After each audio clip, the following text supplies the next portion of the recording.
Good day, here is the news at noon. First, the highlight. Lagos State Christian pilgrims arrive safely in Jordan. Osun State government seeks railway service extension to boost economy.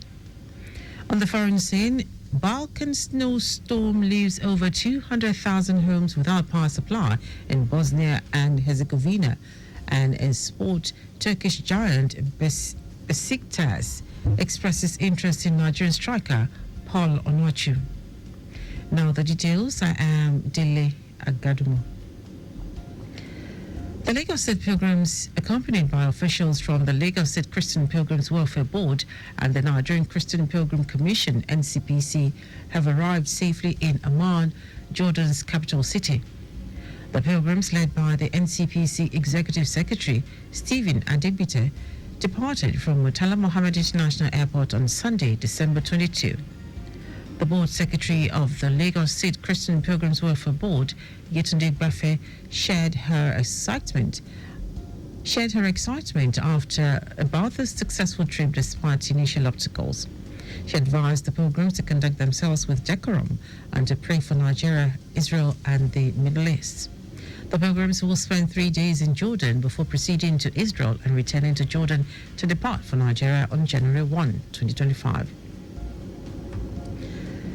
The Lagos Environmental Sanitation Corps, LAGES, popularly known as KAI, has reiterated the commitment of its operatives to activate increased environmental vigilance during the holiday period.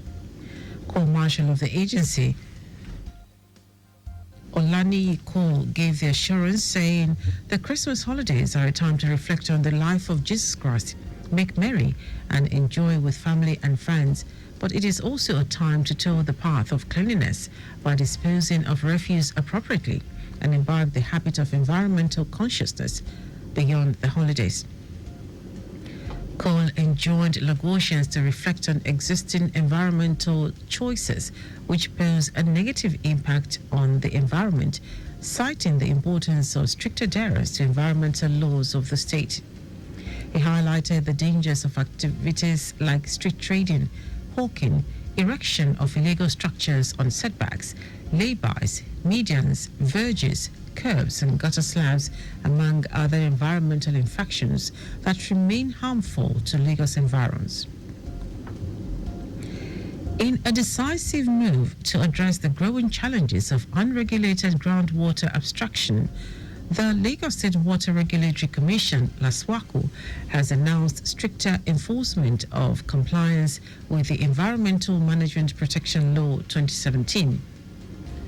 Speaking at a press briefing, Commissioner for the Environment and Water Resources, Tokunbo Wahab, emphasized the state's commitment to protecting the environment and ensuring sustainable water management practices. Wahab highlighted that in 2020, the state government, under the leadership of Governor Babajide Sanwo-Olu, granted a 75% waiver on groundwater abstraction fees to encourage compliance. Yet, a significant number of individuals and organizations continue to operate outside the legal framework, posing risks to public health and the environment. He said this low compliance not only undermines the state's environmental policies, but also denies the government critical revenue needed to fund infrastructure projects that benefit Lagosians. The Commissioner reiterated that enforcement actions would serve as both a deterrent and a demonstration of the government's seriousness in tackling the issue, as these measures aim to protect public health and ensure the sustainable use of groundwater resources. Now to the rest of the stories. The Osun State government has urged the Nigeria Railway Corporation (NRC) to extend its train services beyond Oyo State to enhance economic activities in the region. The call was made by the Commissioner for Commerce and Industry, Bumi Jenyo, while welcoming passengers of the state-sponsored Imole free train service in Osogbo. Jenyo said the free train service, which brought holidaymakers from Lagos to Osogbo, reflected the governor's commitment to providing affordable and convenient travel options for residents. He said especially with the new arrangement done on the Lagos-Ibadan corridor, there is need to extend the train services to Osun, adding that Governor Ademola Adeleke is also looking at the metropolitan train in the future. The Federal Roads Maintenance Agency, FERMA, has intensified maintenance repair work on the Wayakara Taba Okwali Umagbai Road, which links River State to Abia State. Former engineer in River State Field Office, Adoga Asikia, said this while speaking to Newsbend during an inspection of the ongoing direct labor maintenance project on the 23-kilometer road which leads to Akwete in Abia State. Noting that the road has not had any maintenance done on it for over 15 years, Asikia said FERMA has come to intervene to ensure that the people and residents of the communities around the road are able to fully access the road which leads to Abia State. Now to foreign news. More than 200,000 homes across Bosnia and Herzegovina have been without electricity for a second day after a snowstorm the day before caused widespread disruption across various and several Balkan countries. The country's two power utilities said mainly in northwestern and central Bosnia, towns and villages suffered ongoing power outages. Spokesperson for the distribution company, Jelena Markovic, said most transmission lines are in inaccessible areas, but teams are on site all the time doing everything in their power to restore supply. The snowstorm that had stopped on Wednesday when the Catholic population was celebrating Christmas, but many roads remained blocked, cutting off access to towns and villages. In neighboring Croatia, emergency crews have said they rescued 48 people who had been buried in the snow in the central Lika region.